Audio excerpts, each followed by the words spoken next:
అనగా ఒక రాజు.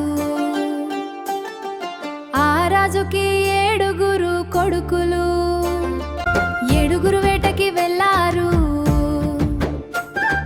వేటకి వెళ్ళి 7 చేపలు తీసుకొచ్చారు. 7 చేపలలో ఒక్క చేప ఎండలేదు. చేపందుకు ఎండలేదు అంటే గడ్డి మోపు అడ్డు వచ్చింది. గడ్డి మోపు ఎందుకు అడ్డు వచ్చావని అడిగితే, గడ్డి మోపు ఎందుకు అడ్డు వచ్చావని అడిగితే, ఆవు నన్ను మేయలేదు.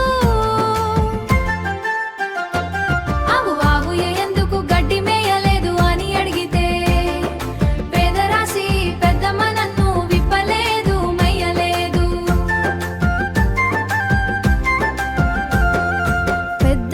పెద్దమ్మ ఎందుకు ఆవుని విప్పలేదు అంటే, ఉయ్యాలలో పాపాయి ఏడుస్తున్నది. పాపాయి ఎందుకు ఏడుస్తున్నావని అడిగితే, ఎర్ర చీమ కుట్టింది.